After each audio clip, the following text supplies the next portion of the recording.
गीता अध्याय नंबर 8 के श्लोक नंबर 13 में गीता ज्ञानदाता कहता है कि ओम इति एकाक्षरम ब्रह्म विहारण माम अनुसमरण ये परियाति तजन देहम सयाति परमाम गति। मुझ ब्रह्म का केवल एक ओम मंत्र है, नथिंग एल्स।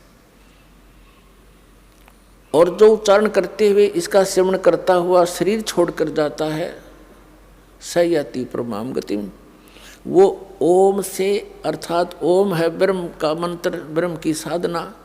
ब्रह्म की साधना करने वाले ओम से जो गति होएगी वह गीता ज्ञानदाता वाली गति है।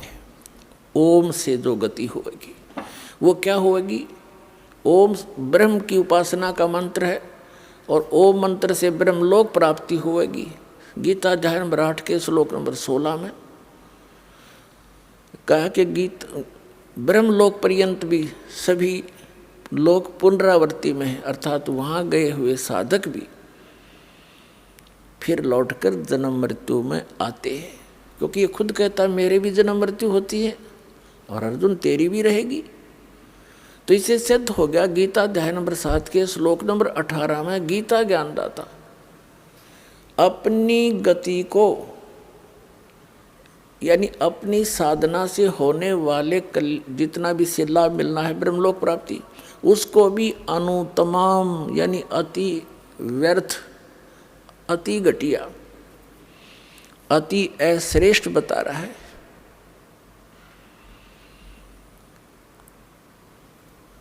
और गीता अध्याय नंबर 7 के श्लोक नंबर 19 में कहा है कि बहुनाम जन्मानाम अन्ते ज्ञानवान माम प्रपद्यते वासुदेवम सर्वमिति स महात्मा सुदुर्लभ है।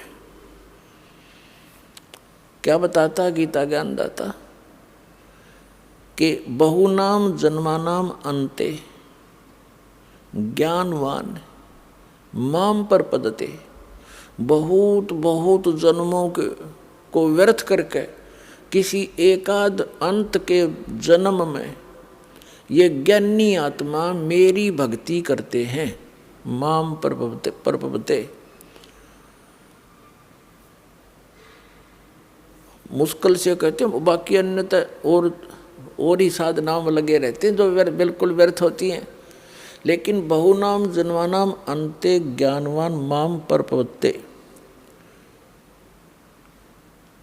और वासुदेव सर्वमिति स महात्मा सुदुर्लभ है कि बहुत बहुत जन्मों के किसी अंत के जन्म में ज्ञानवान यानी ज्ञानी आत्मा माम प्रपद्यते मेरी भक्ति करते हैं।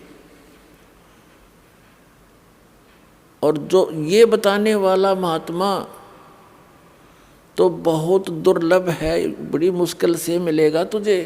क्या कि वासुदेव सर्वमिति, कि वासुदेव ही सब कुछ है। अब यहाँ इन गीता अनुवादकर्ताओं ने अनरस कर डाले, इन्होंने श्री कृष्ण जी को वासुदेव सिद्ध कर दिया, जबकि वासुदेव तो श्री कृष्ण जी के फादर थे। और वासुदेव नाम इन्होंने कहाँ से लिख रखा? वेदों से। वेदों में वासुदेव का अर्थ है वो परमात्मा जिसका सबके ऊपर कंट्रोल हो, ओवरऑल कंट्रोलर, यानी कुल का मालिक, नॉन एज वासुदेव, उसको वासुदेव कहते हैं। अब यहाँ गीता ज्ञानदाता कहता है कि वासुदेवम सर्वमिति स महात्मा सुदुर्लभ है। ये बताने वाला कि वो वासुदेव ही सब कुछ है, उसी से तो पूर्ण मोक्ष होगा, उसी की भक्ति से जरा और मरण यानी वृद्धावस्था और बुढ़ापे के दुख मिटेंगे। उसके अतिरिक्त किसी को भी इष्ट रूप में पूजना नहीं चाहिए। और वो परमात्मा कौन है, कहाँ रहता है, कैसा है, उसके पाने की, वहाँ जाने की कौन सी विधि है, कौन सा मेथड है। तो ये जानकारी देने वाला महात्मा सुदुर्लभ है, बड़ी मुश्किल से मिलेगा। एक समय आदरणीय गरीबदास साहिब जी को वो पूर्ण परमात्मा परम अक्षर ब्रह्म मिले,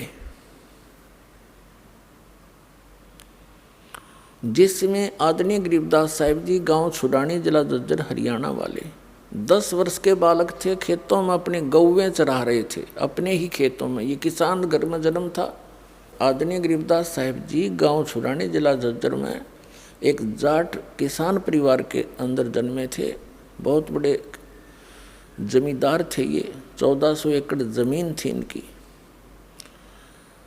और अपने ही खेतों में अपने ही गौवों को चरा रहे थे। कुछ सहयोगी और भी पाली नौकर थे, कुछ दूसरे गांव के अन्य साथी पाली भी वहाँ गौवें चरा रहे थे।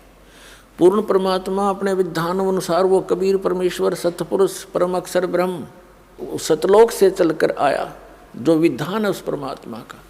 और यहाँ आता किस उद्देश्य से, वो तत्व ज्ञान बताता है। ऋग्वेद मंडल नंबर 9 सूक्त नंबर 86 के मंत्र 26 और 27 में स्पष्ट किया है कि वो कबीर देव, कबीर साहब, कबीर परमात्मा ऊपर तीसरे मुक्ति धाम में रहता है, सतलोक में। और सतलोक के भी तीसरे फिर भी पृष्ठ में उस भाग में रहता है, एक बहुत बड़े गुम्बद में, बहुत बड़े आसन के ऊपर, सिर पर छत्र है और मुकुट पहने है, राजा के समान सिंहासन पर विराजमान है वो परमात्मा। और वहाँ उसका एक रोमकूप में करोड़ सूर्य मिला दे, करोड़ चंद्रमा, ऐसी शोभा है उस बालक की।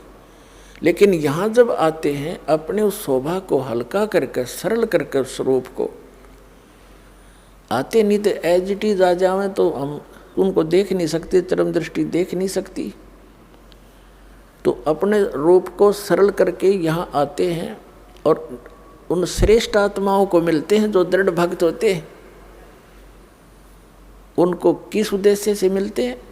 उनको तत्व ज्ञान से परिचित कराते हैं। उपदेश करने के उद्देश्य से वो परमात्मा सतलोक से चलकर आते हैं, सह शरीर आते हैं और अच्छी आत्माओं को मिलते हैं। फिर उनको अपने से परिचित कराते हैं, अपना ज्ञान देते। ऋग्वेद मंडल नंबर 9 सूक्त नंबर 86 के मंत्र 26 और 27 में, ऋग्वेद मंडल नंबर 9 सूक्त 82 के मंत्र 1 से 3 में, ऋग्वेद मंडल नंबर 9 सूक्त 94 के मंत्र 1 में, 94 के 1 में, ऋग्वेद मंडल नंबर 9 सूक्त 95 के मंत्र 2 में, ऋग्वेद मंडल नंबर 9 सूक्त 1 मंत्र 8 और 9 में, ऋग्वेद मंडल नंबर 9 सूक्त 20 मंत्र 1 में, ऋग्वेद मंडल नंबर 9 सूक्त 96 के मंत्र 16 से लेकर 20 तक। और भी अनेक स्थानों पर भरे पड़े हैं कबीर परमात्मा की महिमा से वेद। क्योंकि परमेश्वर ने धर्मदास साहिब जी से कहा था कि धर्मदास, ये वेद मेरा भेद है, पर मैं ना मिलूं वेदन के माही, और जौन वेद से मैं मिलूं ये वेद जानते नहीं। ये चारों वेद मेरी महिमा का गुणगान करते हैं, लेकिन इस वेदों में वर्णित विधि से मेरी प्राप्ति नहीं हो सकती। मेरी प्राप्ति जिस वेद से होगी वो वेदों वर्णन नहीं है, वो वेद जानते नहीं। वो कौन सी है? जो गीता जी अध्याय नंबर 4 के श्लोक नंबर 32 में कहा है कि वो सच्चिदानंद घन ब्रह्म की वाणी में वो कंप्लीट ज्ञान है भगवान के पाने का, और सभी धार्मिक यज्ञों की यथार्थ जानकारी है।